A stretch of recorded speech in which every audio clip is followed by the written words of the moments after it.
WinFM, Lorraine Wilkin, and SKN Newsline, Glenn Bart. As is the norm and a sign of respect, kindly ensure that all phones are on silent.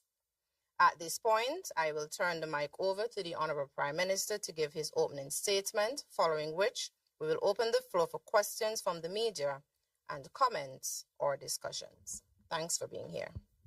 Thank you very much, Ms. Matthew, for your brief introduction. Let me recognize the press who is here this morning at another roundtable discussion.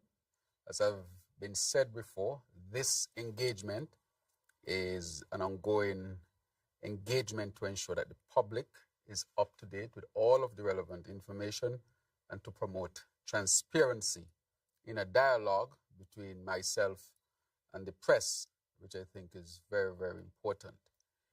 I also want to say that this government continues to be open. It seeks dialogue and it's people-centered. That is the only way we believe that governance can be fully maximized to the benefit of our people who are at the center of all of our policies. Let me just update the meeting, and we'll have an opportunity, or the dialogue rather, we'll have an opportunity to ask specific questions in areas that are, of course, of national interest, and I will mention some of them. So once again, I'm happy that we are here again at the round table. Let me just update on CARICOM. CARICOM held its 48th regular meeting, Heads of Government in Barbados, February 19 to 21, where we took a robust delegation, including myself and Foreign Minister, Senior Minister, the Honorable Dr. Denzel Douglas, along with Permanent Secretary from my office, Ambassador Larry Vaughan, other representatives from the Foreign Affairs, and also the Press Secretary, Mr. Javan Liebert. This meeting, we discussed the matter of free movement of CARICOM nationals. I would just like to state categorically that there's a carve-out for St. Kitts and Nevis, and I think Antigua as well, with respect to the full implementation of the CARICOM free movement.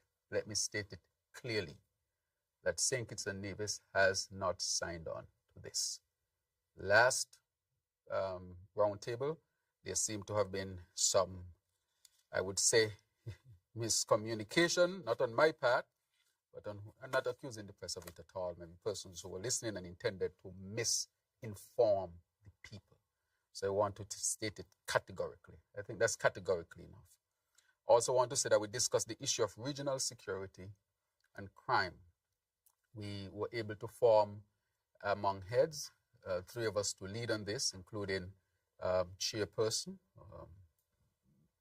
Prime Minister Mia Mottley of Barbados, along with the Prime Minister of Trinidad and Tobago. And of course, we have a new Prime Minister now, and we'll know exactly by the 18th, 19th, 20th of this month who will be there. But whoever the Prime Minister of Trinidad and Tobago will be a member of this, and myself. And so we have engaged three principal persons to deal with this. We are looking at a criminologist, a public health expert, and we have asked a retired judge from Belize to head to chair this three-person lead to deal with the issues of regional security and crime. We have not yet identified a health expert, which we are going through, and I communicated recently with the chairperson, the Prime Minister of Barbados. We also discussed issues of climate resilience and renewable energy transition. Just to say that the European Union, who was represented by its president and the president of the European Commission, declared that the European Union is interested in buying renewable energy from CARICOM. And so our geothermal resource that is located on the island of Nevis was, of course, put forward as a possible offtake by the European Union in terms of their energy buy around the world. And so that has come. That is great news. And we are putting together a team from the CARICOM to engage the European Union to take it even further if they will be willing to even make the necessary investments as well to get us up to capacity to sell them energy in the form of hydrogen, principally the sources being geothermal, wind, and solar, and we should not exclude, of course, waves. The Caribbean is an energy-rich place in terms of renewable energy, and we can leverage this as a new type of new economic advancement. As I've said before, based on our sustainable island state agenda, that energy is at the center. If we resolve our energy issue through renewable energy sources, we would resolve a lot of our issues. And those words are not just my words, but if we were to go back and look at the IMF report of 2023, we would realize where the IMF actually did an analysis and showed that our transition to renewable energy would stabilize us in many ways, including economically and fiscally. And so when we started SEED, as we can remember, because as I've said before, the CBI cannot be our main source of income because that is a very vulnerable aspect of our economy. It is very, very vulnerable. I said it from day one that it would be the toughest thing that I have to deal with. And what you have seen has demonstrated that, and that we needed to quickly pivot. And so we would seek a new strategy of diversification where we came up with a sustainable island state, and at the center of it is renewable energy. And we are pursuing that very vigorously. And I'm sure you'll have questions on it, because as you know, the Premier of Nevis and I, we have passed a resolution in the House where we declared that the geothermal is a national asset and we'll develop it as a federation. And we have made significant progress. We have raised the money to do the initial build out of the geothermal project. But I'll get more on that because it's very exciting how far we have reached with respect to that. We also spoke about food security. As you know, food security is very, very important. We are now collaborating on a number of projects throughout CARICOM, with Guyana being the lead on it. Honorable Dr. Irfan Ali, President of Cooperative Republic of Guyana, is the lead on this, and he has actually put out a documentation. So we continue to work on the issues of food security. We know what is happening with these tariffs, but I would like to state categorically here that St. Kitts and Nevis has a deficit with the United States of America. I'll take this opportunity to give you all the numbers, and I will repeat them again sometime later on. We have a serious deficit, which means that the United States benefit much more from us. So unlike the issue that the United States has with other regions, it is positive for the United States. I got these numbers from the Controller of Customs, and he reported them to me. So I want to give this number to the press. When it comes to imports from the United States of America, in 2024, we imported, and this is the number in EC dollars, $754 million, $29,809. $754 million, $29,809 that we imported from the United States of America. In terms of our exports, we only exported $23,901,046.15. $23,901,046.15. That deficit, of course, if you were to do the calculation, is almost $750 million. Almost $750 million that we have a deficit with the United States of America. In other words, the United States of America has a surplus in trade when it comes to St. Kitts and Nevis. Across the CARICOM, the number is calculated to be about $54 billion. This is just goods coming through the airport. Services, we'll do another calculation. But I brought that based on what is expected to happen today. The CARICOM, based on calculations, and I received this from our ambassador in the United States of America in a document that she sent, we have a deficit as a CARICOM of about $54 billion with the United States of America. That's the number that was given to me. So it clearly shows that unlike other regions which have a surplus with the United States in terms of trade, Canada, Mexico, and so forth, we have a deficit. In other words, the United States benefits much more from trading with the Caribbean region than the Caribbean region does with the United States of America. I wanted to take my time with those numbers because in your writings, I hope that these numbers would be reflected in your articles and your news items. St. Kitts and Nevis has a strong case to make when it comes to tariffs. The evidence shows that we don't deserve these tariffs that can increase the cost of living for our people. Look at the deficits that we are running. This is in favor of the United States of America. On food security, and there's some more that I can discuss with respect to our ongoing plans and so forth, but from a CARICOM perspective, that was discussed. Also, the trade deficit was also discussed at CARICOM. It was not acknowledged that we have a trade deficit with the United States, meaning that the United States has a surplus with us. The ongoing situation in Haiti was also discussed. And again, this matter showed that Haiti continues to be a very dangerous place in terms of the gangs and so forth. But in discussions with CARICOM and the United States of America, the United States of America is pledging that they would continue to support the stability of Haiti, just by way of report. I also want to say that we, of course, from the OECS level, that for the CARICOM, from the OECS level, the 76th authority meeting, and we saw the session of St. Martin, and this was held between March 18th and the 21st of March.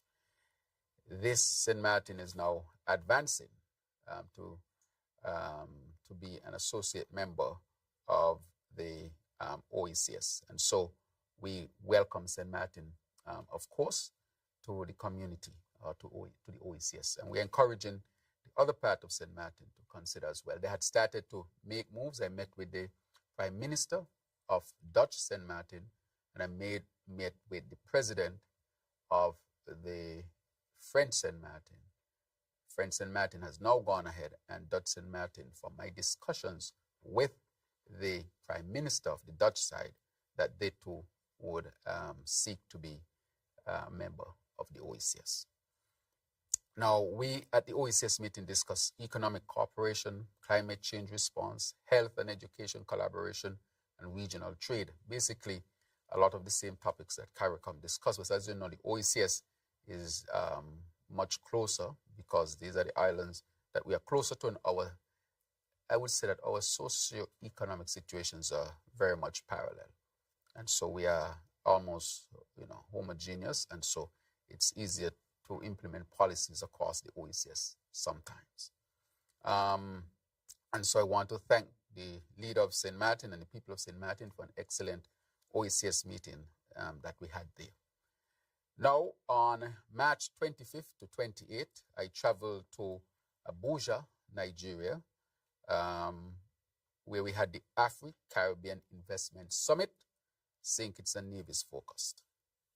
This was a bold move, a revolutionary move, I would say a groundbreaking move, rather, to really link the African continent with the Caribbean, and specifically St. Kitts and Nevis. As you know, Nigeria economically is considered the powerhouse of Africa, along with South Africa.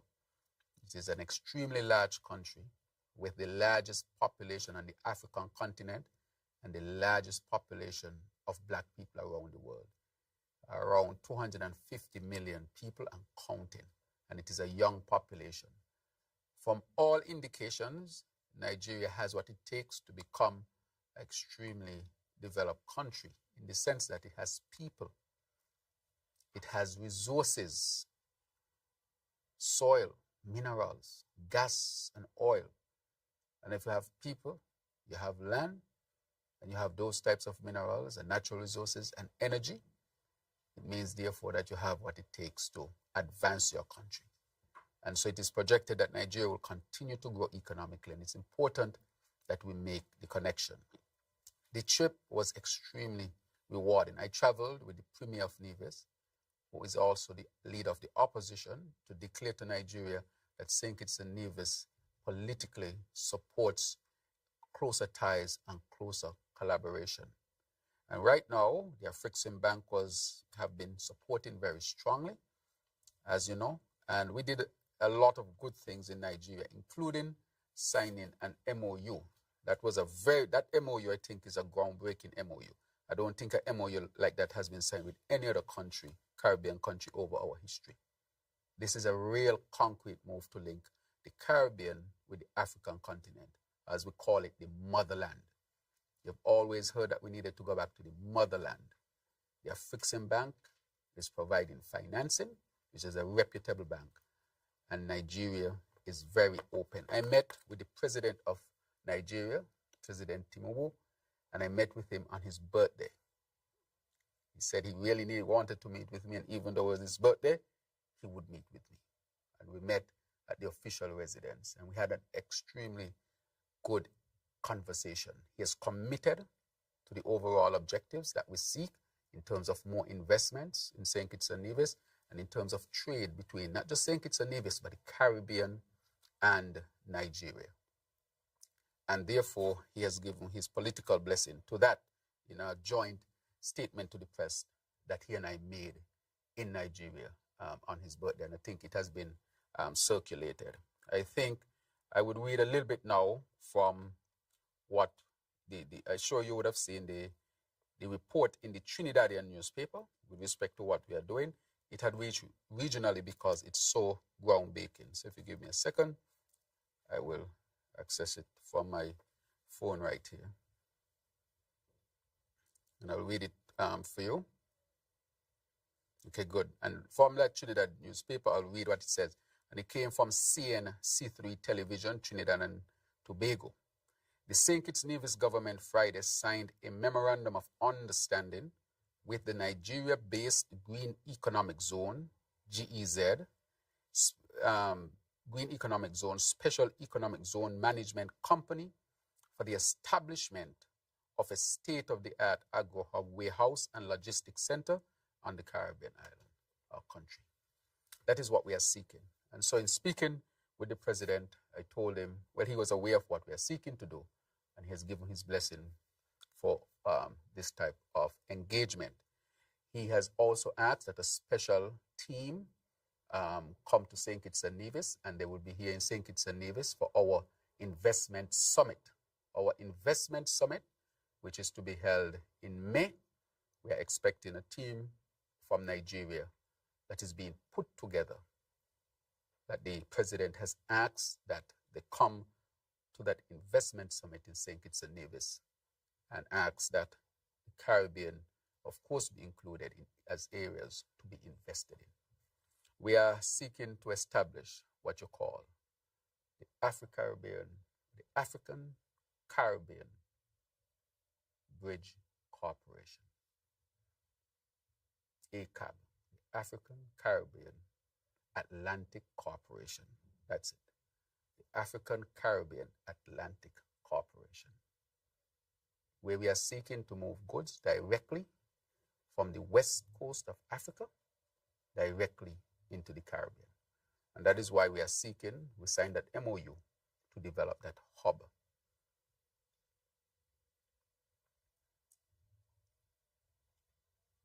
You can call it ACAB, African Caribbean Atlantic Corporation. We are seeking to build an Atlantic bridge between the west of Africa and the Caribbean. We had something that in the past worked against us, but this time we'll use it to reconnect us in the Caribbean with our people. St. Kitts is the smallest, but I think it was incumbent that somebody made the move. And the smallest country in CARICOM met the largest country in the African continent. And so we are establishing this. We expect there would also be movement of oil and gas that is being worked on, that is to come into Trinidad. And so we are working right now to move mainly agricultural products. But our discussion is we don't want things to come one direction. So there will be meetings between the minister and the producers here in St. Kitts and Nevis to get our products ready, because we intend to send to the west of Africa our products here in St. Kitts and Nevis. We have a lot of people who are producing here. We want them to upscale, because Nigeria has a population of 250 million people. If St. Kitts and Nevis were to just cater to 0.05% of that, that is much more than our own population here, and almost any industry here will survive as a result. This is a very, very, I would say, great potential for our people and for our producers here. And we'll continue to push on the Africa Caribbean Atlantic Corporation. We have to do what we have to do as a people to survive. When other leaders in their country do what they have to do, you can't be upset with them. They are doing what they think is right for their country. We must do what we think is right for our country. And so we have to diversify and meet our partners and other partners and create other opportunities for our people. In the Middle East, where we have gone, Africa, where we're heading, we'll be heading to India, the Far East. So we'll be looking for a series of new opportunities to advance our beautiful federation of St. Kitts and Nevis. I'm going to open the floor now, if you just allow me, just to give a quick few updates so that we can get into the discussion. Or maybe I can give these updates after. So I will just say that we continue to power progress with our advancement of the sustainable island state. As you see, we have now done the plastic ban. Plastic is killing our people. We are now becoming flesh and bones and plastic. This is a serious issue with microplastic in our systems, our bodies, in our brains, in our organs. We have to do what we have to do to protect our people. It's an inconvenience, we admit, but it gives opportunity for entrepreneurs, those who are the seamstresses, are those who use their machines to sew and can make bags and so forth. They should get into the business, just like we did with the masks. After a while, we stopped importing masks because our people were able to start to make the masks. So all these plastic bags that we had, I would like to see our people now making bags that will be able to be used for shopping and so forth. So it creates opportunities as well. We continue our investments in healthcare. Even at JNF Hospital, we have invested significantly. Education, public safety. We continue to build our renewable energy projects, which I'll have updates on, and we continue to diversify our economy. As I said, it is not easy. It is challenging because we are going from a situation where we depended heavily on the CBI. And as I said from day one, based on what I met when I reached into government with respect to the CBI, that this would be an extremely challenging period to transition from the CBI. And now we see everything that is happening around the CBI. Right, so this administration remains connected and focused on all of our people here in St. Kitts and Nevis. So basically, I will end it there and give you, the press, the opportunity to ask the questions that you want to ask so that we can have a meaningful discussion for the benefit of all of our people. So I turn it over to you, the press. Yes. Thank you, Mr. Prime Minister. So I guess they know the rules already. Yeah, the same rules apply. Go ahead. Thank you, Mr. Prime Minister, You're very Madam much Moderator. I want to start with something that's a little bit apart from where you're going today, and it has to do with something you mentioned in your opening remarks with respect to the fake news, the misinformation. It might sound strange coming from a media practitioner, but I'm wondering whether or not the government is going to seek to do anything to strengthen regulations legislatively with respect to media operations. It seems to me that the integrity of legitimate media houses and media practitioners is undermined when we have a lot of online blogs, bloggers, people operating fake profiles, sharing news under the guise of being legitimate media houses.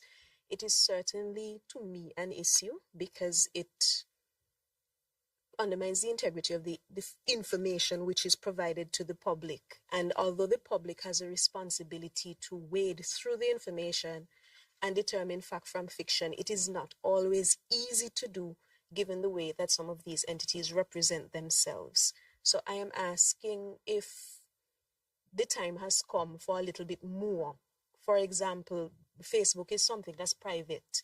It's operated by Meta, Instagram, but they have taken measures as a private entity to ensure that factual information is declared, information which is sponsored, for example, information which is not factual is fact-checked. There is some fact-checking that goes on. What can we do here to deal with that problem? Because it's a problem to me. The other question I'd like to ask is with respect to the crime and violence situation in St. Kitts and Nevis. I hate bringing it up because I feel like I'm jinxing a positive situation, but I feel it's necessary to say we've not had any homicides since October last year, at least that I am aware of. That's 5 months homicide free. And I checked with the police department. This has not happened since the early 2000s, and perhaps even earlier than that if you were to consider St. Kitts and Nevis together.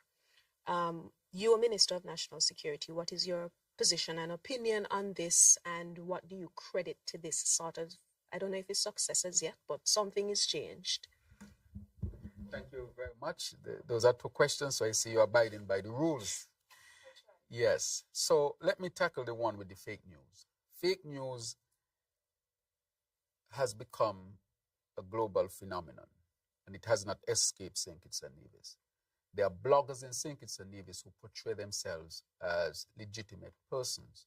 I would like to call on the Media Association to put out a press release to say who are legitimate persons who are registered with that association.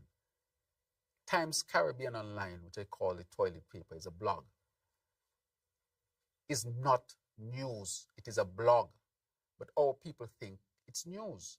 And they're trying to convey to the world that it is news. It is not news. It is fake news. They would not declare themselves. I would like to ask people like Wally Wilkin to declare himself. I'm challenging Wally Wilkin to declare himself. Otherwise, he would have to be declared. If you are basically saying that you are giving real news, why are you hiding? In St. Kitts and Nevis, I see people, St. Kitts and Nevis is a free place, And I think people are taking advantage of the freedom, of not taking advantage of people like Wally.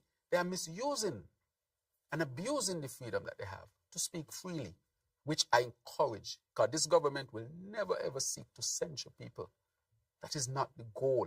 But at the same time, there must be standards. You must say to people that if you are going to portray that you are giving news, declare who you are, and your news must be in order.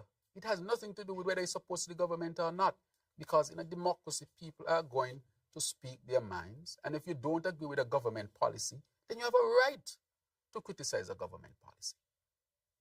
That's your right. That is where the political debate lies. You propose an alternative and we debate the matter. But when you're going to be out there trying to portray St. Kitts and Nevis as the worst place on earth, St. Kitts and Nevis, as you said, is a place where children have health care. education, a democracy. People can talk freely. Low poverty rate. We don't have people sleeping on the streets and children on the road begging. People have a hospital to go to. I mean, there are so many good things happening in St. Kitts and Nevis. But when you look at the fake blog that they have called Times Caribbean, trying to portray St. Kitts as the worst place, even if you don't like the government, why are you portraying your country like that? With fake news, why would you do that to your country? But I'm calling on the Media Association. And I think that the government should write to the Media Association and say who the members are.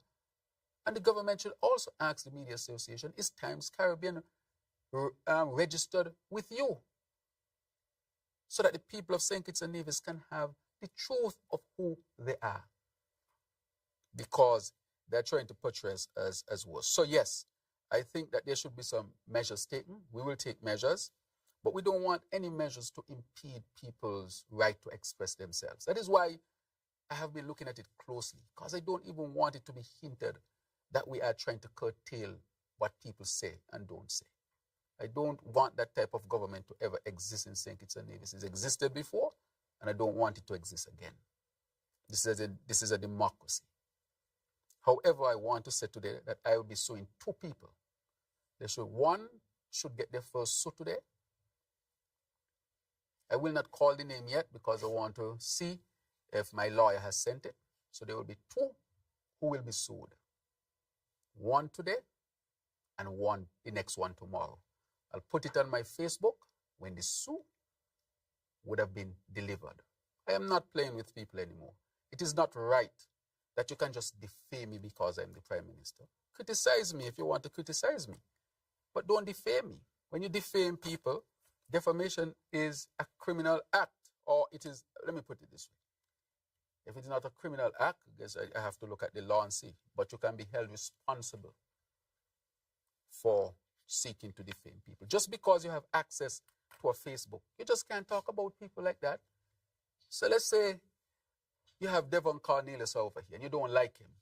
Is it right for you to go on your Facebook and just say all kind of things about him that are not true, that would defame his character? It is not right. No citizen of St. Kitts and Nevis should go through that. I'm not going to make examples of them. And the money I'm going to ask for, I'm going to give 50% of it to charity.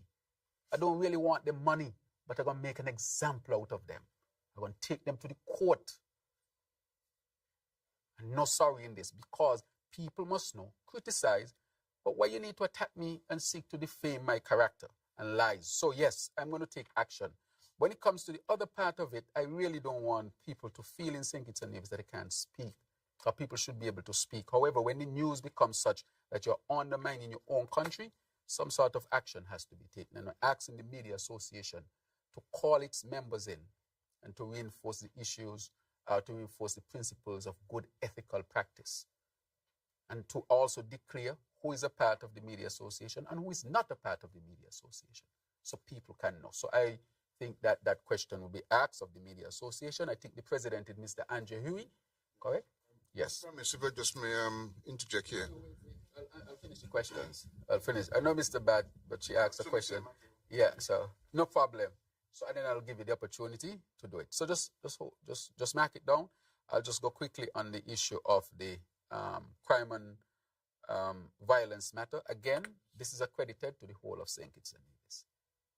This is because the society was called together. The society has come together and has tackled this issue. I have said from day one, even in opposition, that the only way that we can effectively deal with the issue of crime and violence is to come together as a people. No corrupt program would resolve the matter. The peace program was a corrupt program under the Timothy Harris-led administration with his brother. They can't account for millions, tens of millions of dollars from the development bank. I have the audit to say that, and a case is ongoing. And I spoke to the lawyers yesterday that are trying to delay the case. They call the case, We did not sue them, They sued the government and trying all sorts of tactics to delay the case because they don't want the case to be heard. They had a day and a next day for disclosure, and they asked for an extra day.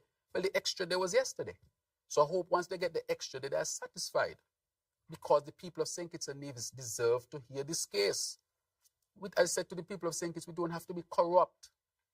Corruption leads to what's happening in Haiti, what's happening in Jamaica over the many years. What's happening in Salvador? You cannot pay for peace. I've always held that. We need programs to help people genuinely. But money was embezzled from the development bank in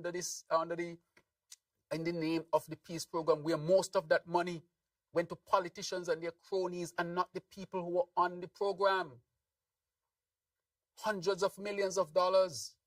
The SIDF had hundreds of millions of dollars, near $500 million, and the country was never told once where that money went to. Don't you all ask these questions at the other press conference? Ask these questions. Where's the $500 million? How come you didn't tell us that the SIDF had hundreds of millions of dollars? Where is that money? Let them. The press has, just like how you all come here to hold me accountable, you must hold them accountable as well. They need to be held accountable. Where is the money? And there's somebody talking on radio, and they used to take the money out in a plastic bag. I'm going to reveal that at the right time, because the case is ongoing. They used to come out the bank with money in a plastic bag. That is what they're upset about. That is why every Wednesday they go on a radio show. Have them on tape, have them recorded. I have not revealed those things. People are too bold sometimes. If you know you're wrong, take wrong and try to be quiet now. You're wrong and still making a lot of noise. But I'm simply saying, with respect to all of that, that the St. Kitts and Nevis should learn us a lesson. That when we come together, I talk to the Premier of Nevis as the leader of the opposition. I say we're going to take crime off the table for, this type of partisan political discussion. Let us come together as a people. I asked Pam, and I want to thank Pam for coming forward. I asked PLP, they hesitated. You remember they missed the first meeting, and he said, the leader of PLP said he did not get the email. We put the email in the press. And he said he doesn't use that email, but that is your official email that you say you use. And then showed up for the second meeting. We have to come together and be honest about it. I used to ask for us to be called to the table when I was in opposition and never got the call. I would have been happy to go to the table to discuss the issue of crime and violence, because putting in a corrupt system would only lead St. Kitts down a rabbit hole of almost total destruction, where you put people in a position to take over the country, instead of helping people genuinely and through programs that can really help people to get a real second chance, and a third chance if required. And so I want to attribute the success to the whole of St. Kitts and Nevis. I want to thank all the political parties for coming together. I want to thank the Christian community, the sporting community. I want to thank all the different ministries. I want to thank the youth. I want to thank Elevate. I want to thank, of course, it is premised on the strategy that we brought forward, that I had been espousing for some time, dealing with crime and violence from a public health perspective. And I want to thank Dr. Isben Williams, going to being the keynote speaker in Trinidad when it was being launched. But it just so happened, because this is my area, I have studied this, and so I understand it maybe a little bit more as a leader, just because of my profession, nothing special. And then sought to implement it. I wanted to thank the Chamber of Commerce and Industry, who have been at the table since day one and continues to be at the table. I want to thank the UN representative who is at the table. So all of us are at the table, opposition, government, all of us are at the table, to make sure that we can get the result on the principle of dealing with crime and violence from a public health perspective, which is all hands on deck type of approach. And I want to thank the task force, the Citizen Security Task Force. That task force has been working very hard. I want to thank them for their hard work and encourage them to continue to work hard on behalf of the people of St. Kitts and Nevis. And if we continue to do that, we'll develop a very peaceful place, a very peaceful country. And that is what we should want, irrespective of your political affiliation. You should want a peaceful country. Imagine there are people out there just waiting for homicide to happen. Just waiting to say, you see, even though you have some of the best results you have had in the last 20-something years, even if one were to happen here or there, you'll still have the best results in the last 20-something years. But people are waiting to spread bad news about St. Kitts and Nevis. I want to say to the people of St. Kitts and Nevis, cherish your country. Work hard for the development and advancement of your country. We don't have to agree on everything, but there are some things that we must agree on. And peace and a peaceful country must be one of those things. And so I want to thank the law enforcement, Commissioner Sutton and his team. They have been working extremely hard. I want to thank Acting Commander Sutton of the Defense Force. They have been working extremely hard. The judicial system, all, even the leadership at, His Majesty's prison, as it is now, those who lead Elevate, and the participants themselves of Elevate, and the young people of St. Kitts and Nevis who are saying, we want a different reality. We can have the reality that we desire to have if we decide to work together as a people. So I want this issue of crime and violence, which people thought was an impossible situation to do, that in a short time working together, look at the results that we have had. Even when they had the peace program, the results now, they would not have been seen since 20-something years ago. So it means that we are onto something. So let us continue to build it and wish it well and put all resources behind it. Because at the end of the day, we want to walk down the road cool and calm. We want to be able to send the child down the road knowing that the child can come back. We want to know they can walk home. Who does not want that? We all want that. So let us work. I encourage all of us to continue to work to keep St. Kitts and Nevis. So I'm extremely proud of this result. And I said when I went to CARICOM, I said from day one, if you go back and listen to me, this is a scientifically proven approach. I said it will work. I have no doubt in my mind that it would work.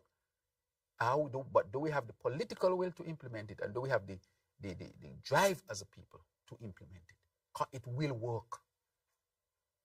It will always work because it's scientifically proven. I know it will work. I happen to be an area that I have studied as a professional. And therefore, we know what will work. And therefore, we should continue to use this approach and better it and improve it and work it and modify it and tweak it where we have to make sure that we continue to see the results that we want as a people. So I want to encourage our people to become a peaceful people, a loving people, a caring people, that we can have political differences, but we are not going to compromise a peaceful and beautiful St. Kitts and Nevis. I think we can all agree to that. Thank you very much. Mr. Glenn Batt. Glenn Batt from SK Newsline. I just want to make a quick comment on the matter that was raised in fake news. And I speak in the capacity of being the first vice president of the Media Association of St. Kitts and Nevis. Right. And just this morning, in the last couple of days, actually, we have been aware of a publication that has been going around, which is fake news, AI generated. And I just want to say that in terms of, we will have a statement coming out soon. Yes. But in terms of membership, I just want to say categorically that entities that are not properly registered in the Federation, legally registered, cannot access membership in the association. Thank you. So a particular publication that you've mentioned is definitely not part of the Media Association. Not part of the Media Association. Right. Thank you very much. So you're saying that Times Caribbean and SKN Times are not part of the Media Association. That's correct. Correct. Thank you very much, and I hope that all of our people would have heard that. Okay. Now, just to go on to my question, just to say that I'm glad to hear and see that the relationship between Africa and the Caribbean is actually growing. Something that I've always believed in, and better later than never. Right?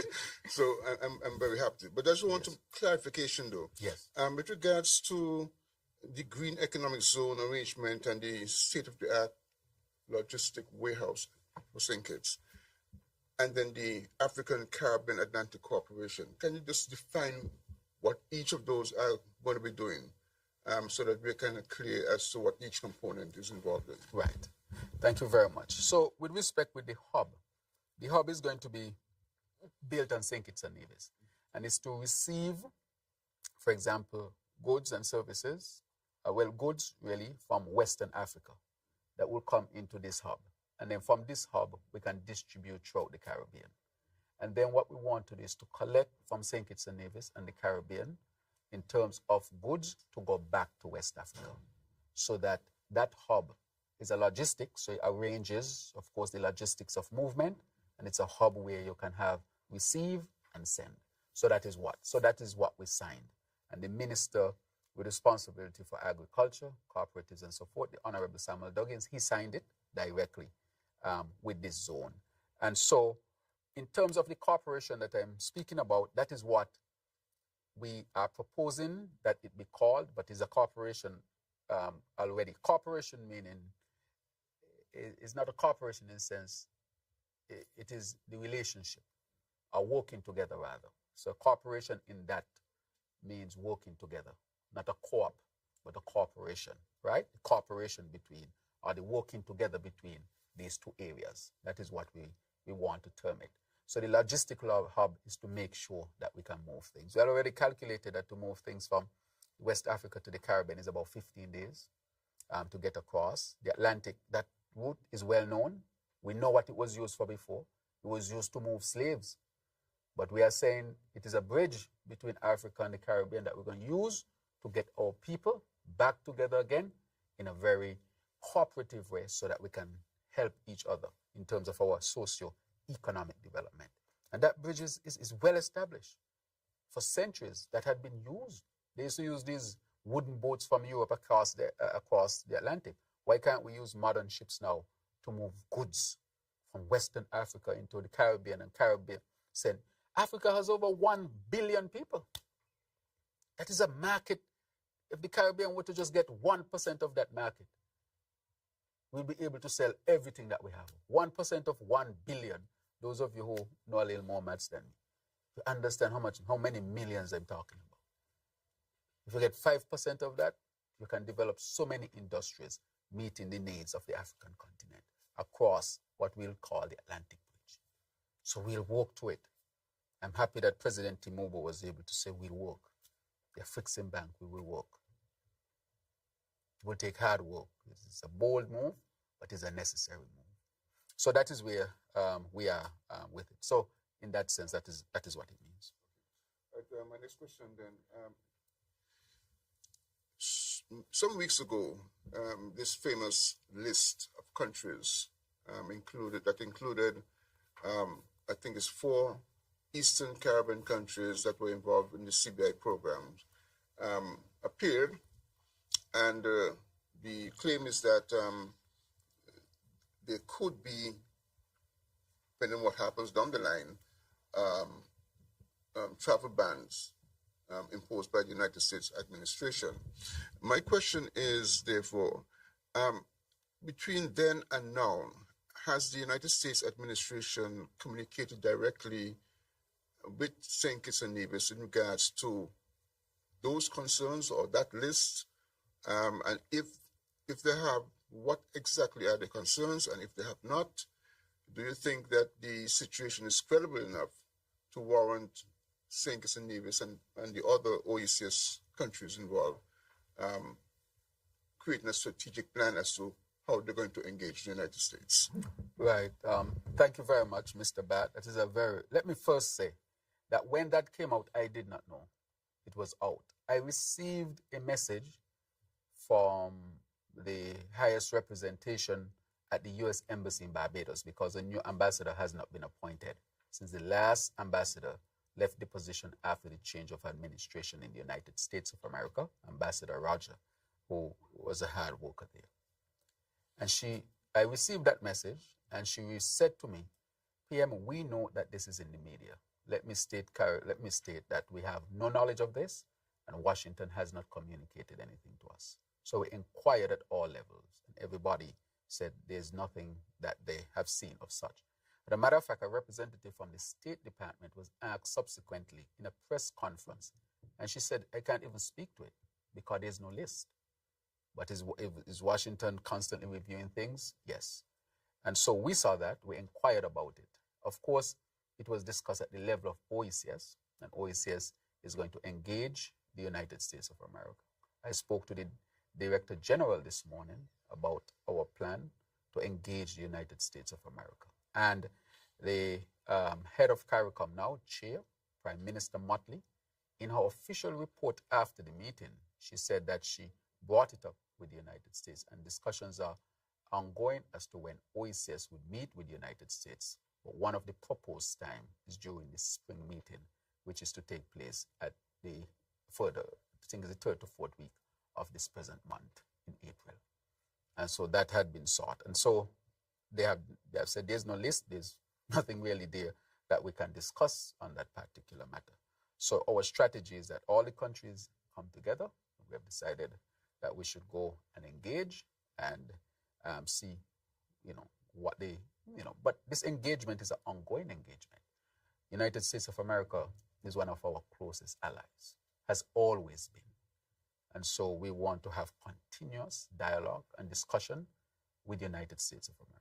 We may not agree on everything because we can't.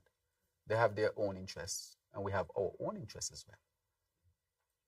However, we have had a tremendously good relationship, and we want to continue that excellent relationship that we have had with the United States of America. So she has said to me, there's no list. However, we are seeking to have that dialogue going forward. Devon Cornelius, ZIZ Broadcasting Corporation. With regards to the figures that you mentioned regarding imports and exports, can you break down what categories of goods make up this figure? And what are the implications for our local industries? What measures is your administration implementing to ensure that there is a boost in local production? And the second question also has to do with the U.S. So we note that other countries in the region have engaged with the U.S. on the Cuban medical doctor issue. Can you detail any conversations St. Kitts and Nevis has had with the United States on this matter? Right. Thank you very much. With respect to the goods, I don't have the figures of how we would break down that. I just sought the overall figure, but that is something that can be had easily. Could be had easily from the customs, for example, so that can be provided. But the overall number is what I wanted to present to show the world and people of St. Kitts and Nevis that the United States has a trade surplus with us. And the numbers I show shock people. We're talking hundreds of millions of dollars here. Now, when it comes to the issue of production, we want to increase our production. For example, we are going into large-scale farming once again. One of the first projects we are doing is the pepper project, which is on its way presently. We have already secured the land, 100 acres in the Cayon area. We have already put the order in to get all of the fencing material. We have already have the bulldozer on the site clearing the land, so we are going through land prep at this particular time. Each 10 acres will employ, I think, 30 people. I think that's what it is. Each 10 acres will employ 30 people. But it would employ a significant number of people. I can say that to you. And if each 10 acres employ 30 people, you multiply 30 by 10, that's 300 people, correct? What we want to do is the land that is growing guinea grass and things. We know what guinea grass is. We want to stop growing guinea grass and grow food for our food security. We want to put that 100 acres under production. That will be a large-scale undertaking from the government that had not been seen since the closing of the sugar industry in 2005. we intend to farm hundreds of acres of land. So we're going to start with the first 100 acres.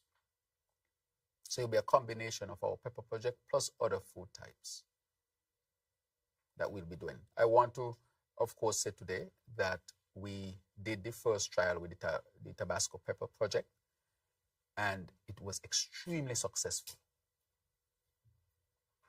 The trees grew tremendously well, and they are producing well. We know that we have good soil. God has blessed us with good soil. And it was demonstrated once again with this project. So right now we are clearing that 100 acres of land in Keon, and you all should have the opportunity to go and see it. I'm going to go and see it on Friday, and I think the Minister of Education, the Honorable Samuel Duggins, has been working very hard. And so I think he will visit there and give an update. Maybe he and I might visit the land area and give an update to the country as to where that. I say all of that, that is one of our moves to include production. As you know, that product will go back to the United States of America. So that will be an export for us. So based on the criteria that is being sought to put tariffs on country, we really should not fit into that. We should not fit into that. The United States exports significant amount, and we order a lot of things from the United States of America in the hundreds of millions. And we only export about 10 million. And we need to improve that. And I think that that was said by the United States of America as well. So we are working on that. So just to let you know that that is one of the areas that we'll be definitely working on as well. How can we get more products to the United States of America as we are trade with them, trade also with the western part of Africa, so that we can have multiple routes of trade. And so we don't have all of our eggs in one basket. Diversification is important. With respect to the Cuban medical matter, I had put out a statement. And my statement was a measured statement to answer the question being asked. Is St. Kitts and Nevis violating labor laws when it comes to the Cuban doctors? As you know, we are signatories at the United Nations level when it comes to human trafficking and practicing good labor, having good labor practices. We are part of ILO, the International Labor Organization, that deals with the rights of workers. My party is the St. Kitts Nevis Labour Party. We ushered in St. Kitts and Nevis the idea of rights of workers. That is what the labor movement was all about, or is all about. And so we would not seek to violate that with anybody or any country. And so when it comes to our relationship with Cuba and the Cuban medical doctors, who we are so grateful for, the nurses, they have helped us tremendously and continue to help us tremendously. And we must be grateful as a country for their tremendous contribution. They have saved many lives and continue to save lives. The reason why we have specialists in certain areas at the hospital is because of the Cuban doctors. We have anesthesiologists, those who put us to sleep. Nephrologists, those who take care of the kidneys. Oncologists, those who deal with cancers. We had urologists who deals with prostate. We have a prostate doctor at the hospital, yes, because we realized people couldn't afford it. We had an endocrinologist that's a specialist in hormones and diabetes at the hospital. I'm wondering if people know that. We have a neurologist that's a doctor at the hospital who deals with the brain. We have a radiologist that's a doctor who reads the x-rays and CT scans and so forth, and who will soon be reading our MRIs when our MRI center is opened this year. So we have ophthalmologists who deals with the eyes. And so the Cuba medical program has been extremely beneficial to our people, and I'm proud of it. But the question was asked, is there violation or violations of labor laws? And there's none. We contract the Cuban doctors directly. We pay the Cuban doctors directly. Before the Cuban doctors come, they have to go through an interview process. And we determine which one would come. So the Cuban government cannot choose who to come to St. Kitts and Nevis. We say who are available, and we do the interview, and then we choose. Then they sign a contract. The contract is signed between the doctor and the Ministry of Health. It is not signed between Cuba and the government. The doctors sign their own contract. And what is in the contract is what any other health professional gets when they sign a contract with St. Kitts and Nevis. So they get the same remuneration as our own specialists here. The same benefits they get, including their vacation time and the travel. They can open their bank accounts here.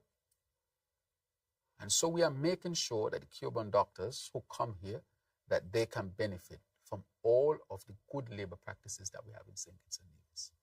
And so in my statement, I think I made that abundantly clear. If a question is asked that is a legitimate concern, I think it is incumbent upon us to answer it legitimately. And so we are proud of our program with Cuba, and the Cuba medical program continues to benefit our people here in St. Kitts and Nevis. Let me go on to say that many of our people have studied in Cuba. I myself studied medicine in Cuba. And Cuba is seeking always to see how can we have people come to Cuba to study in the areas that we have to send doctors for, so we don't have to send any doctors. That is how transparent and open and genuine Cuba is with it. We can give you a spot for you to have a specialist in brain, in kidneys, in prostate, and so forth. So you will have your own people trained in these specialized areas, and Cuba would not have to be sending specialists to you. And so we've had a number of persons who have gone to Cuba to study, such as Dr. Joyette Woodley, who is the first head of surgery in St. Kitts, first female head of surgery in St. Kitts and Nevis. Dr. Davine Wilkin, who is the medical chief of staff. And I think she might be, I'm not sure, could be the first female medical chief of staff. And if you look across the health sector, a lot of our people who went to Cuba to study were actually keeping up the health system here in St. Kitts and Nevis. And so in a real sense, the Cuban medical program has been a good program for our people, and I'm immensely grateful for it, and the program will continue to serve our people. And there are no labor laws that are violated. They have their rights like any other worker here in St. Kitts and Nevis. But it was important that we answer that question based on what was asked, and that is what my statement sought to do. And so if you listened to the discussion in Jamaica and Guyana, that's CARICOM position, because I think almost all of our countries have the same arrangement. And so there is no violation of labor laws when it comes to employing Cuban doctors in St. Kitts and Nevis. Good morning to all. I'm Kyleone Johnson, SKNIS. Allow me to pivot back to the Nigeria trip. As you mentioned, Nigeria is one of the largest economies on the African continent. Were there any particular sector or sectors in Nigeria that you believe offer the most promise for investment in St. Kitts and Nevis? And my second question is, my colleague, Ms. Brandon, hinted to, I don't think she didn't want to use success, but the progress we have made in homicides and murders in St. Kitts and Nevis. But the troubling issue that continues is accidents, very deadly accidents, very serious accidents. Some comments I have seen is that the government needs to do more. Recently, legislation was passed to offer stiffer penalty, enact stiffer penalties. So my question is it as much as that the government has to do more, or is it the people themselves have to be more responsible? Good. Thank you very much. I'll answer the last question first. When it comes to the accidents, people have to be more responsible. And I want to ask our people to be more responsible. We have, I think, the highest number of vehicles on the road ever in St. Kitts and Nevis. So we have a sudden increase in the amount of vehicles. There can be an increase in accidents as well. We have a lot of young people also who are getting their license as well. And so we have to make sure that our roads are safe, but our people have to take responsibility and just follow the laws. There's no place in St. Kitts that is far. And you see people flashing here and there. And you ask, what is all of this about? Not only that, we have good roads. The part of the highway we have just done, the St. Peter's Road we have done, and if you look at the main road in St. Kitts and Nevis, it's in very good condition. And so people drive too fast, and that is the main problem of people driving too fast, and lack of jockey and attention. However, as you see, we went to Parliament because we have not taken this lightly, and I want to thank the Honourable AG, Honourable Gad Wilkin, who has put the task force together to deal with this matter. And we have passed stiff laws. You know how much tickets are given out? A lot of tickets are being given out for tint, for driving fast without seatbelt, and you're just giving them out. And it seems like, well, it's not affecting people. Even when we have increased the fees significantly, and people still continue to drive fast and without due care and attention. The next act is that we are now in the process of implementing very soon technology. You will just be receiving your tickets in the mail. So you think you drive fast, or you both stop and you got away? No. You'll see your ticket in the mail.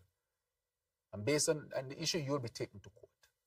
So we are not going to sit by and allow people who are not taking the responsibility actions that they should take to make our roads unsafe.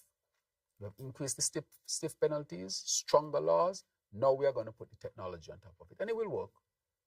I said that before, and it did, and it will work again. Because it's scientifically proven that it will work. But we are now in the process of getting the technology involved. Already we're picking up people on the cameras. We have already passed the laws. And people will start to receive their thing. And people are already submitting. Well, the AG disclosed that he has already received dashcam videos, you know. We catch somebody, I think they run the red light on the Newtown Bay Road. So I need to ask the AG when that person going to be getting their ticket. Yeah.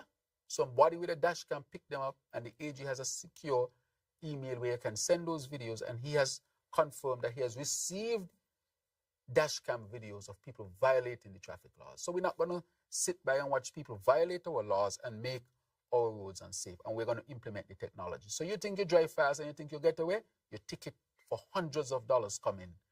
And I want our people, just respect the laws. Keep saying it's a Nevis safe. Because the very life you save might be yours. And so we are working on that front. You asked about the Nigerian trip and which areas we look at. We look at the area of agriculture, for example, and food security. Nigeria, I think, has some of the largest areas of arable land in the world, period. Just miles and miles of land, you know. And that land can grow a lot of things that we buy from other places. So that can be another source for us to be able to get agricultural products. And then here in St. Kitts and Nevis, we're increasing our own agricultural production, and we have unique type of products here that they may not have. For example, I see people making soap of herbal, this and that. Those are unique brands. That is why we are so keen on intellectual property. So when these start to filter into markets, the intellectual property is protected. So we are stepping up to trade. That is why we had the Bureau of Standards get all of these accreditation, so we can accredit our products so that when they leave, people know that we are sending out safe products. In the economic zone in Nigeria, it is associated with a state-of-the-art lab that is accredited. So you want to know the products leaving have been tested in an accredited lab. And when they come, they can be tested in our own labs as well. So that is important. So the agricultural products, the area of energy, that is what we are looking at as well. The area of tourism is another area that we are looking at. We look at also the creative economy. As you know, Nigeria has Nollywood, correct? And I met with some Nollywood stars while I was there as well. I hear you. And the Nollywood stars, they're doing a lot of work, and we want to bring a team over here because we have our unique story to tell that the African continent needs to hear as well. And what they want to do is to help us to develop our own actors and actresses, our own people, behind the camera and in front of the camera. They have a lot of experience. They have a whole industry over there, and they have 250 million plus people, over 1 billion people on the African continent. You only need to reach a small percentage of that. We want to get our artists into Africa, our singers, our dancers. I spoke with the president of the Senate, who before carried a choral group to Africa, and I'm discussing with him that we want to send more of our people, let them perform at concerts and so forth. You have 1 billion people you can perform for. It's a whole world out there, that we have not even started to scratch properly yet. Our own people. If you go to Nigeria, unless you speak, nobody would know that you're not from Nigeria. You need to go and see where you come from. You'll be surprised. Go and see where you come from. It's interesting over there. And so these are areas, so even the creative economy. I can say the Honorable Minister Samuel Duggins will speak to you tomorrow, but he signed a memorandum of understanding with the royalty of the Warri area of Nigeria. And she has committed to work with us on the creative economy. The people are out there, and they have resources too. It's not all the story you see in the media is true. Trust me. All those stories are not true. They have very good and positive stories over there that we need to learn for ourselves and see for ourselves. And then, therefore, we want to open up that market to our people here in St. Kitts and Nevis, and we will continue to push on it very, very aggressively. Anybody else? Okay, sure. Mm-hmm. Prime Minister, I heard Yes. earlier when you said that you spoke about the deficit with the USA. Mm-hmm. But given this strange way in which Mr. Trump's mind operates, and in light of the IMF's warning about the adverse economic impacts of tariffs on countries heavily dependent on the US, I imagine that the hub is one of these measures that will counteract that. But are there any other specific fiscal or economic policies being considered to buffer the economy against potential adverse effects from the trade war? Right. What you're saying is absolutely correct. If these tariffs hit, there's hardly any country in the world that can escape. Not even the large economies can really escape. Not China, not Canada, not Mexico. So our argument with the US is that we want to carve out, because with us, you have a significant surplus of $54 billion. So if the argument is these countries have surpluses with us and it's unfair to us, fair enough, what about the countries like us that have deficits with you? And so we are going to see what that would be. I think that question was received, and I think when the Secretary of State was in the Caribbean, he said he will take that back to Washington. And so we are waiting what the response would be. So part of it is to advocate for our own position in dealing with the matter. Advocacy and making our argument, which is a logical, practical, evidence-based type of argument and not emotional-based. I'm not making any emotional statements, because I think at the end of the day, I don't know how far emotional statements go. What I'm making are factual statements, measured statements, so that the facts can be looked at and decisions made based on actual facts. And so that is where we are. So our advocacy is important. The second aspect to it is to educate our people. Our people need to know. This is not government dependent, as some people want to make it out to be. This is beyond government. So our people need to come together and understand this. This would affect prices of certain things, or has the potential to affect prices of certain things, certain goods, certain services. We might be called upon to change what we consume, what type of services we access. We might be called upon to do that based on the cost. Because let's say you're accustomed to one particular type of rice, but that rice is coming from a country that there's a tariff. But you can get the rice, let's say, from South America, Guyana, Northern Brazil, that is much cheaper. Then we might just have to say, look, we might have to eat a different type of rice. It is a reality. Otherwise, we'll have to spend so much more on the food coming from up north. A situation created not on our own doing, but because policies were made. Again, countries have a right to make their policies. I can't be upset with that. We have to ask our questions. What are we going to do for ourselves? That is the question that is being asked. So, one, as I told you, our own advocacy. Two, calling on our people. Now, three, building resiliency. That is why now we are going to now start to, as I said, farm 100 acres immediately. And before the year done, we want to have about 300 acres under production of food for our people. That is why all this land we see around St. Kitts and Nevis, with Guinea grass, we want to remove it and grow food. The persons on the step, a lot of our persons on the step who have been in the area of landscaping and so forth, we are going to move a number of those persons to the farms. Let us produce food. And that's going to help people to transition in the PEP, make the PEP sustainable, the step sustainable. Because now they'll be working and producing, increasing productivity. We have to increase our own productivity. If you have people on the side and people have complained that you have so many people doing landscaping, how about if those people go on farms in agriculture to produce for our people?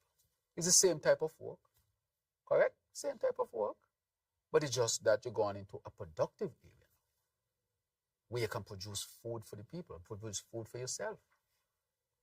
And so if each 10 acres is going to take 30 people, 100 acres is going to take about 300 people, 200 acres is going to take 600 people, 300 acres is going to take 900 people. That's producing jobs for 900 people, producing food for our people. So one of the ways is actually to go into large-scale farm production so that we can produce more of the foods that we need here in St. Kitts and Nevis. Open up new trade routes, such as to Nigeria, for example, or the African continent, seeking to open trade routes in northern Brazil. That is another one I think we are seeking to do as well. And then having investments coming. For example, I'm meeting with a company called Evergreen, sponsored by the African Bank, to invest. Discussions going on with respect to investments into aquaculture or fish. And then discussions into chicken production as well. We are now producing so much eggs in St. Kitts and Nevis. We have our own hatchery. We are now looking at a slaughterhouse. Our own animal production in Beaufort, which we are developing with Southern University. Thank God for Southern University, which is a black university from Louisiana. Very soon, I'm sure you have the date, we are going to launch the Cannabis Authority. You know who have been helping us with that? Southern University, which is the top university in cannabis production in the United States of America, that we signed an MOU with them. Not only that Southern University is helping us with our animal production, along with Ross University. And the cannabis industry is expected to create a whole new industry. We are developing our tourism. As you know, we have exploration to build the Ritz-Carlton. And our hope that the new reality in the world doesn't affect the investment, because it's a new reality. But things has been progressing well thus far. We want tourism to be strengthened. More flights are coming in. We're having a robust cruise tourism season. Very robust. The numbers have gone up. Numbers have gone up in all areas in tourism. Overnight stays and so forth. Construction. Bastia High School. The hospital. We'll see these later on. And I know the Minister of Housing will speak to housing as well. But that will not be left behind. We're actually progressing. Even though there have been some challenges, which I will never deny. But I will say clearly, if we bring in an investor and the investor does not live up to what is expected, we have things in there to protect us, you know. I think it's a Nevis has been protected. So all of these things, expanding the economy in different areas, becoming more food secure, and then the whole issue of energy security, because these are responses. But I did not start to respond now. I said from day one that we need to get quickly to a diversified economy, otherwise we'll be in trouble. If we had not started moving, we would have been way behind the 8 ball, you know. Even with the African, you know, the first country to sign an MOU with African Bank in terms of a direct project was St. Kitts and Nevis. I signed it first in Bahamas with the president present. Because I said, look, we have to move quickly to start to open up new opportunities. That is why you see I was able to get to Africa, because that had been in the planning for some time. This ain't just overnight. This has been from day one since I got into office.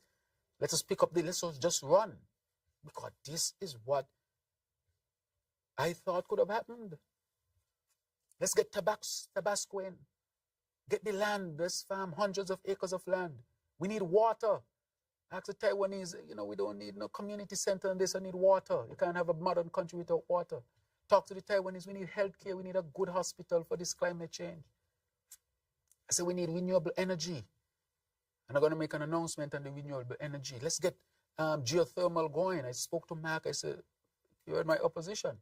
But let us agree on this thing. This thing can transform us. And look how far along. We reach a point that has never, ever been reached in our history with respect to geothermal. And we are going to open up the bids document in May. The Green Climate Fund was here. And the head of the Green Climate Fund said, I know you all want to do 5 wells, but we want you all to do the full 9 wells. And get rid and have full energy for St. Kitts and Nevis. Do you know what that will do for us? And we're going to open up the bidding document in May. I know that there are going to be challenges. But I think as the leader and the party in power and with a team, we need to start to put things in place so that there could be hope.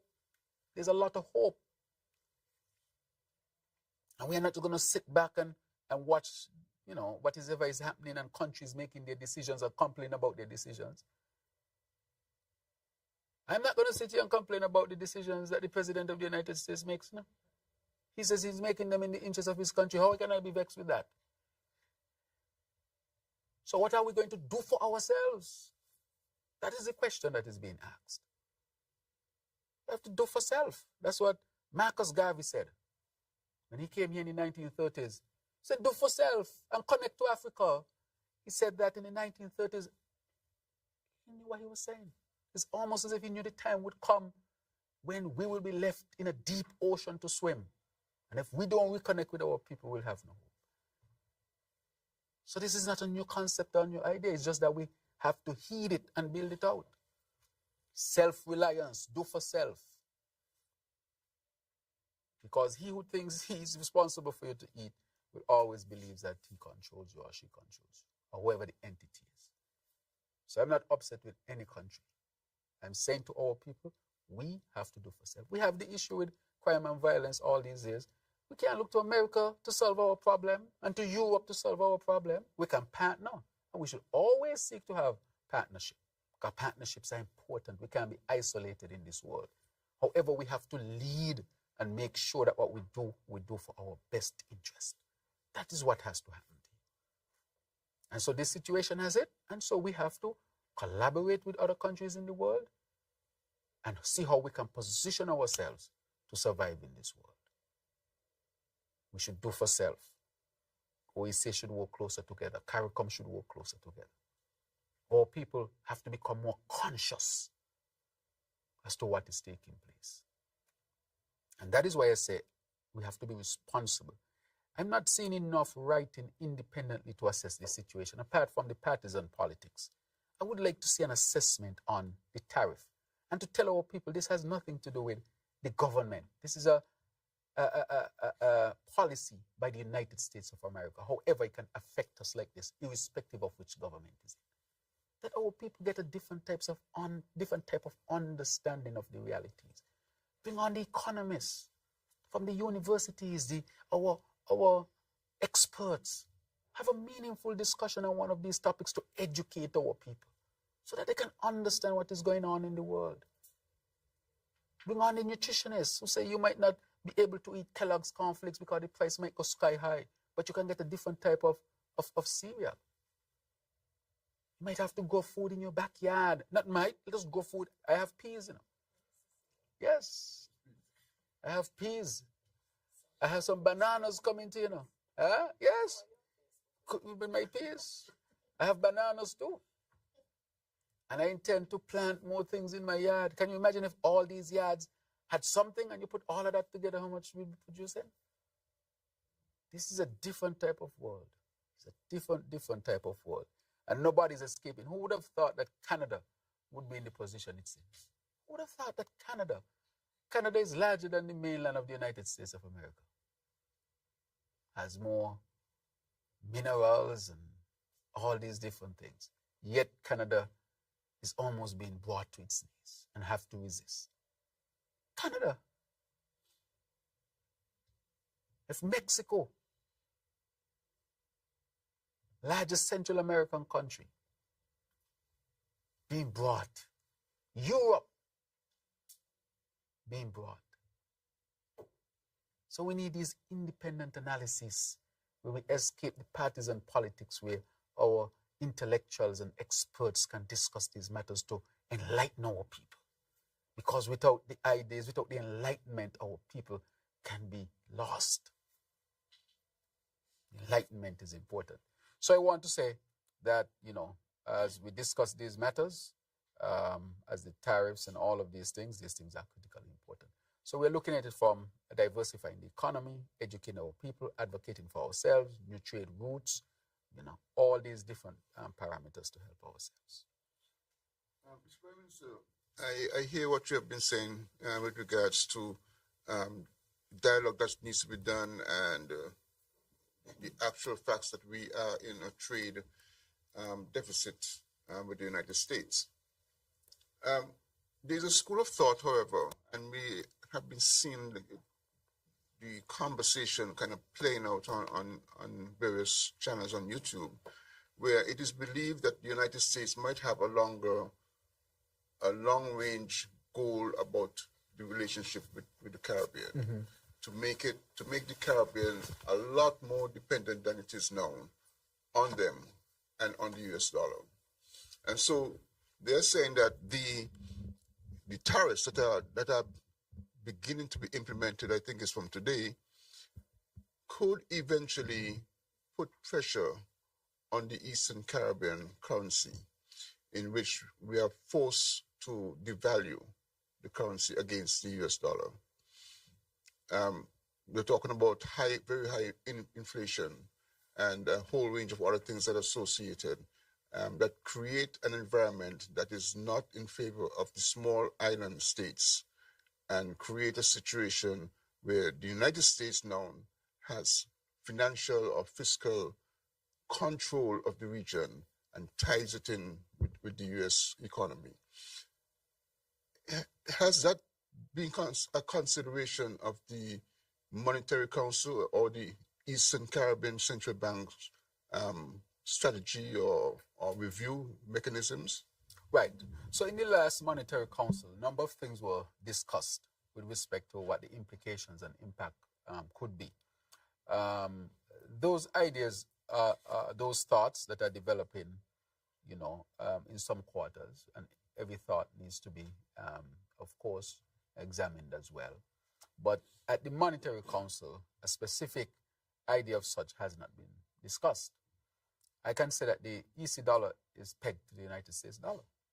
And our reserve that we have, that we keep above a certain percentage, that is why our money doesn't fluctuate, because we have substantial reserve to back whatever we decide our rate with the United States is. So that is the present situation as we speak.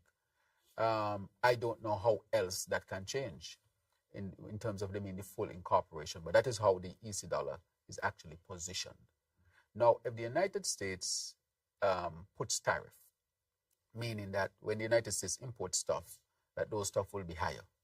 As a matter of fact, the demand, therefore, might go down because people have to pay a higher price for good, the demand goes down. The United States dollar might go up.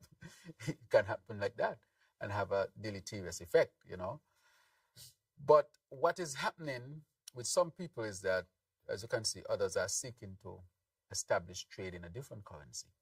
So you can see China, South Korea, and Japan, for the first time in a meaningful way coming together to decide how they're going to respond to the tariffs. So what the whole issue of tariffs is creating, that the rest of the world is looking for alternatives. So that argument with respect to the Eastern Caribbean, I can say we already pegged to the US dollar. As I can say with our economy, we are already, in a sense, in a serious trade deficit with the United States of America in billions of dollars. So in a sense, the United States benefits significantly from the Caribbean. They benefit more than we benefit from them when it comes to trade. I don't know how much worse it can get. That is why we are saying this can't make sense for the Caribbean, but we'll wait and see. And, that argument, I think it can be looked at and next monetary council I can ask from the experts there, what are your assessment of an idea like this that is being espoused in the media? But as I said before, it's not going to be easy. It's going to be challenging. We have been through challenges in our history before: slavery, colonization, now independence, and I guess the struggle continues in a real sense. But I can always say that we are never alone, and we are not alone, and we have to seek to establish relationships where we can establish them for our own well-being and protection. But is it a very challenging period? It is. But is there ways to walk around it? There are ways to walk around it. And we will continue to see how we can walk around it. Will there be pain? If the United States is saying they will have pain, we will have pain too. The United States is saying it will have pain. So if they're saying they will have pain, and our economy is pegged to them, then we will have pain as well. And those who trade with will have pain. So it seems like this is a period when the world will go through pain. But we have to educate our people and bring their consciousness up. Because people will try to make it partisan, a political partisan issue, and it's not. It is an international issue. Right? Those who have access to energy are those who will immediately do well. Can you imagine if we had our geothermal? Man, we'd be smiling. Say, okay, well, we have geothermal, we got water, we got land, we could grow food. The lights on, people have food and water, we can take on anything else. That is why you see me was pushing so hard. We have to get the geothermal. And I'll keep pushing it hard. We have to get it, we have to get it, we have to get it. We have to get solar energy, renewable energy. The Caribbean has a chance because it has access to renewable energy. If we get access to that energy, it will help tremendously in all areas. Our energy independence is our true, realistic economic and financial independence. For whatever it's worth, that is our number one goal. How can we harness this energy to serve both St. Kitts and Nevis, and if we can help even other countries around us? Just one very quick question, please. With respect to the conversations you had in Nigeria, a lot of discussion about trade and agricultural development. Was there any consideration given to education and the opportunities there, and tourism? Antigua tried that with questionable degrees of success, but Nigeria is literally a straight shot across to the Caribbean. Yeah. Any considerations for tourism and education? Right. So we spoke about education, spoke about healthcare as well, because Nigeria has a lot of resources. So yes, we discuss education and we discuss. So when the team comes, we will start to flesh out these things. But there's different, and we discuss tourism. They can invest in our tourism infrastructure here as well, because they can invest in hotels and our infrastructure where they can partner with us, so that there's room for that as well. And in terms of the movement of people as well, that I know was tried before. Maybe you need to look at it very much closer and see how we can better it. But there will come a time, because Nigeria is growing so much, and the West African and the economies are growing as well, that you'll have a large middle class over there who will be looking for places to go. Why not jump on a jet, come to the Caribbean for a week and head back over there? You don't have to go to Europe and pass over the Caribbean to get there. Even with that, we can be discerning, because if you have a population of 250 million people, and you have, let's say, 15 to 20%, worst case scenario, 15 to 20%, at least upper to middle class. 20% of $250 million, of 250 million people, you understand how much that's 1/5 of that. Well, 1 into 25 is 50 million people. So 50 million people have disposable income to travel. You don't want to tap into that. So if 2 million of them can come to the region, that's a significant boost in our tourism. So we have to cater as well. So yes, that was discussed as well, especially on the behalf of the Premier. He discussed that one as well. I want to shift to healthcare, Mr. Prime Minister, with regards to the Climate Smart Hospital. What is the status of that project in terms of what stage is the development now, and how do you respond to concerns regarding the land ownership for that construction, for its construction? And in January of this year, there was a statement from the government signaling support for St. Kitts and Nevis nationals who may face possible deportation from the US and perhaps other countries. How many have since been deported? Right. So as far as I know, only one. The last time I got an update was just one, who was deported from the United States of America. If there's any more, I have to get an update, but that's the last update I got from the Chief of Immigration, Chief Jeffers, with respect to that. So I will say, that is where that is. However, moving on to healthcare, the issue of the land is settled. Let me say it that way. This is a national project and nothing is going to frustrate that. So I would not even get into a discussion of the land area per se. There's going to be what you call a One Health concept. We will have medical school, vet school. We're going to put a research lab there. It's going to be a concept that we're going to really launch in St. Kitts and Nevis. And that area will become a health hub, where it's animal health, all the different health, because we believe in the concept of one health, because animal health affects human health. If you have issues with animals and people eating meat, what do you think would happen to them? And some animals carry diseases that people can catch, correct? If you have plant health can affect human health. And human health can affect the environment, which can affect animals and plant. We're really one. Animal, plant, environment, we're just one. And so that we want to promote the concept of one health. But let me tell you what I've gotten. I've gotten the schematics of the hospital that are finalized. So we expect construction to start within the first half of this year. That is what we're on track for. It's a major project. And of course, major projects they take a lot of planning and so forth. So I'm pleased with where we are. And so I'm going to get an official update. I got the official document for the schematics. I'm going to get the official update tomorrow as it is laid out for me, just for me to be updated, of course. We have done topography. So we are very advanced in this project, and we're going to continue to pursue this project, as you can see, because it's important to have a healthcare facility that is up to standard, that is modern for our people. So we are going extremely well. And I want to thank the Republic of China, Taiwan for their significant contribution to St. Kitts and Nevis in the construction of this hospital that we are going to have here. When I'm talking about it, let me talk about LAMAT, Lesser Antilles Medical Assistance Program. It is a joint effort between the United States Southern Command, the Air Force, the medical doctors, with Taiwan, with St. Kitts and Nevis. And so the doctors, the healthcare professionals are here. They're doing ear testing. So they have tested hundreds of people. They're at the hospital, in the emergency room, in every area of the hospital, basically they are. And today is a health fair that will be had at the Newtown Health Center today and tomorrow. So I encourage people to go to Newtown Health Center today and tomorrow to be part of that health fair and to get the excellent care that they're offering. And so I wanted to say that and thank the United States government, thank the Air Force as well, the Southern Command, for leveraging this excellent program which we want to grow. And we also want to thank the Republic of China, Taiwan, for making available resources and their own medical staff or healthcare professionals to come into St. Kitts and Nevis and offer that to our people and to our own people here in St. Kitts and Nevis.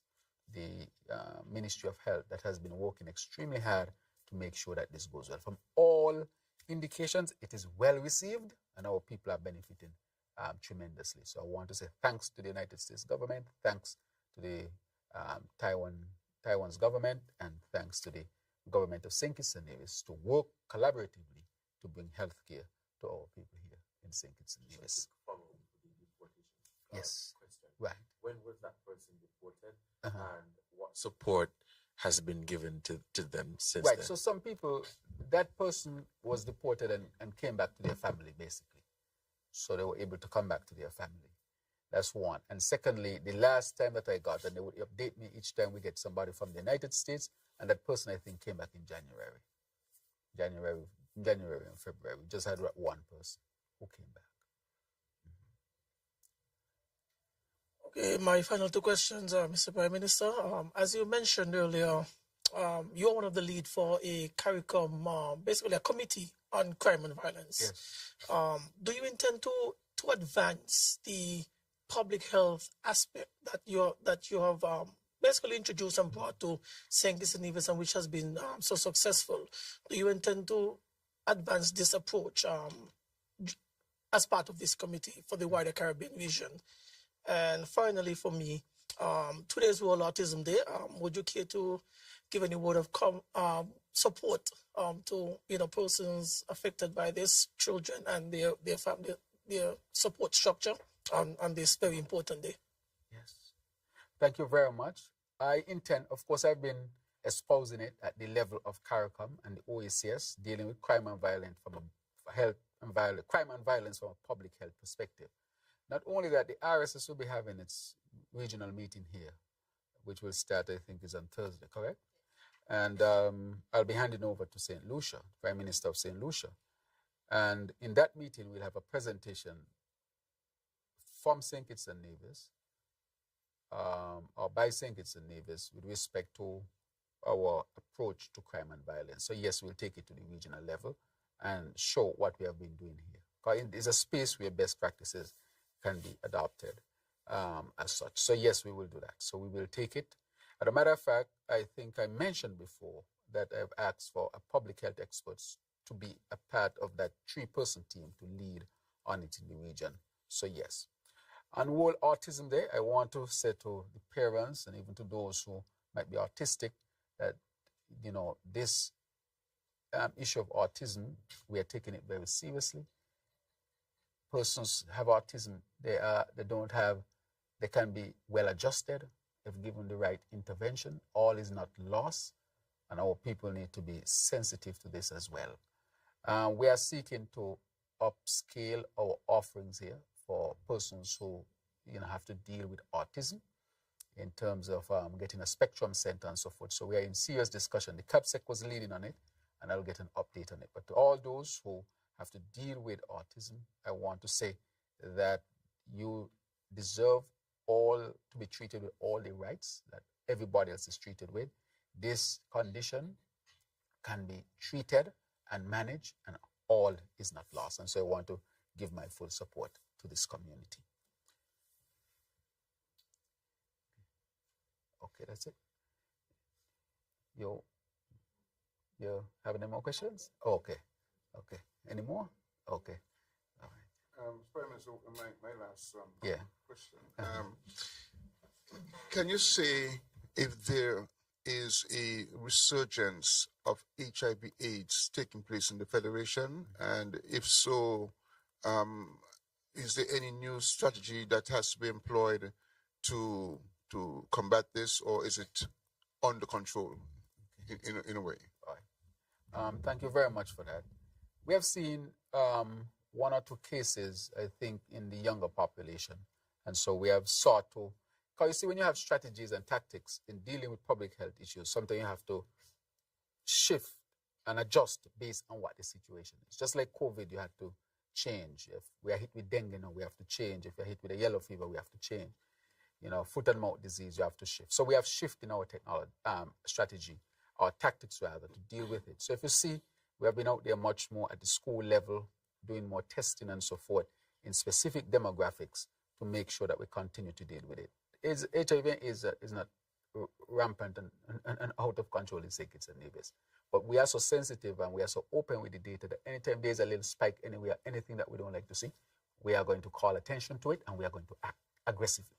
So there is no out of control of this. However, I want to say to our people that HIV/AIDS is still real. Some people are taking it too lightly sometimes and say it has become a chronic disease because of the good medications and so forth. Asking people to safe practices still. Condoms should still be used. Abstinence is still an option. And therefore, our people will have to take responsibility. But education helps. And so we have really increased our strategy, our outings in terms of meeting the community, in terms of testing and so forth. And you'll see that being done robustly. But not just for HIV/AIDS, but for preventative medicine in general. Our people, we need as a people, all of us need to take better care of ourselves. We need to eat better. We need to exercise. Eating better sometimes means just cutting portion sizes. It means, having a better balanced diet. We know what we need to do. It means cutting out the sugar. We eat too much sugar, we eat too much salt. And these are not necessary. We need to cut back on these things and get a little bit of exercise. Go up the road a little bit, 15 minutes this way and 50.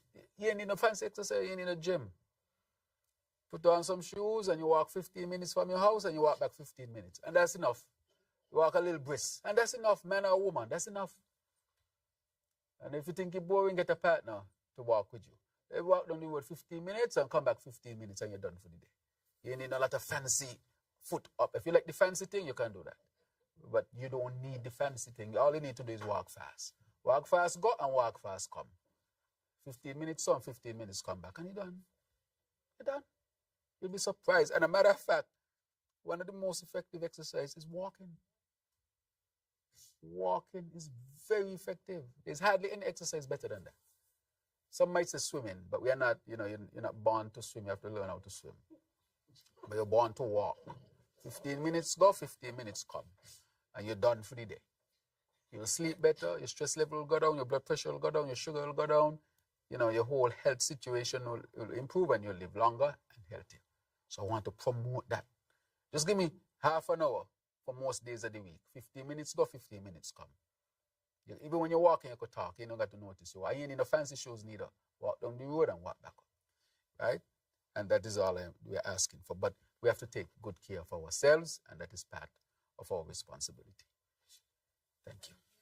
So I would allow you to make your closing remarks. Yes, there are some things that I want to just highlight very quickly that I made some note of.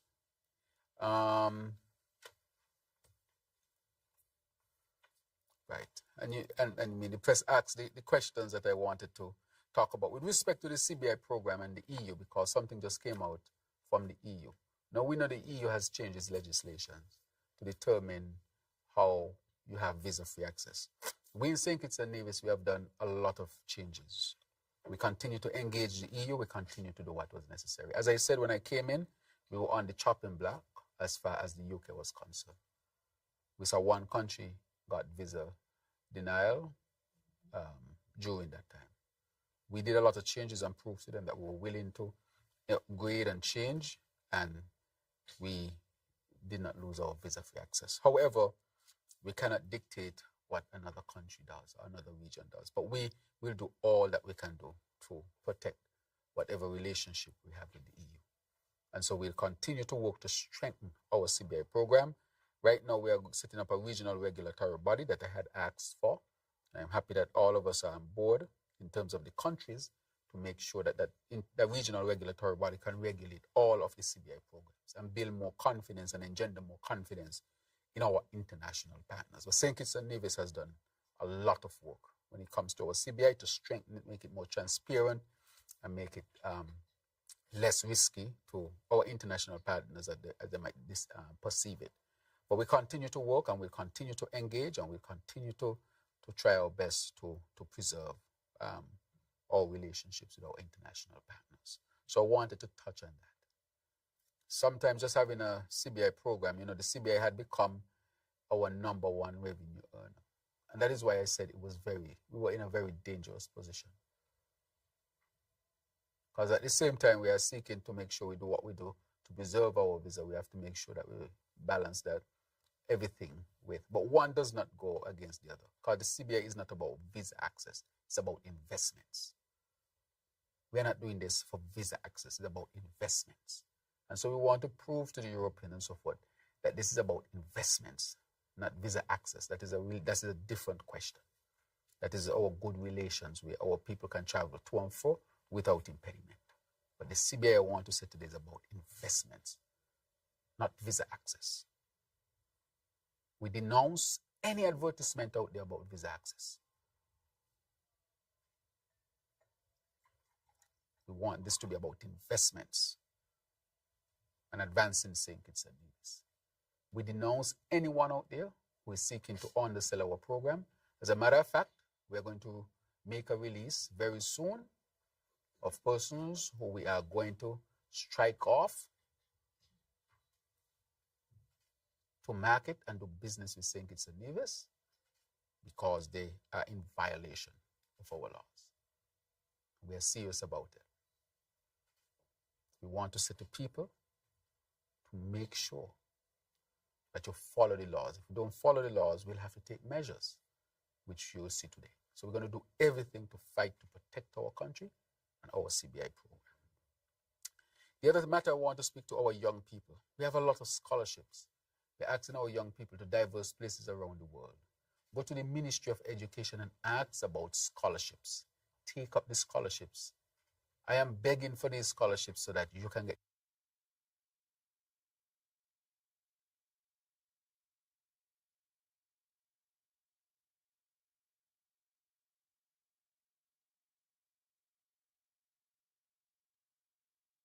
We time I travel, we ask for scholarships. They give us scholarships. Care who you vote for or you vote for. We want to know, as long as you're a young citizen, you have the capacity, you go and you qualify for a scholarship to get yourself a scholarship to advance yourself. We want our people to have access to good education. So that is what I want to remind our people about. And I think everything else that I had to update on, I think you have asked the question, and so I don't have to do it. But I wanted to speak to the CBI and also to speak to our young people about taking advantage of the many scholarships that are available in St. Kitts and Nevis at this particular time. Let me just wrap up by saying we have a beautiful country. Let us all work to preserve our beautiful country. To those who just want to spread gloom and doom, I am sorry for you that you want to paint your country in such a bad light. And I ask our people to protect the image of your country, irrespective of your political position. Do not risk that, because the consequences will befall all of us. And so with that, I want to say to our people, I want to thank you for the confidence that you have posed me to really represent you. I want to say that this administration is putting people first. All that we have done in every sphere that we have worked in, it is to your benefit. It is to your advancement. May God continue to bless our beautiful federation. Have a wonderful day. Thank you, Prime Minister, for always making the time to engage with the media in efforts to ensure that their questions or concerns are addressed, as they continue to ensure that the people of St. Kitts and Nevis are educated, updated, and made aware of what is actually happening in the Federation.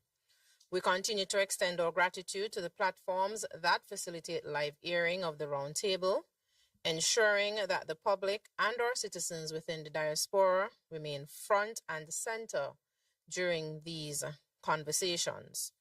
To our media partners here, to our listeners and viewers, thank you for coming, thank you for tuning in. But before we end, just a quick program reminder. Be sure to catch In Focus today, Wednesday at 1 p.m. on ZIZ radio and television and SKNIS's social media platforms. The Honorable Attorney General and the Minister of Justice and Legal Affairs, Garth Wilkin, will share on the topic, Understanding the Pathways to Citizenship. This has been the Roundtable with the Honorable Prime Minister, Dr. Terrance Drew of St. Kitts and Nevis. Thank you.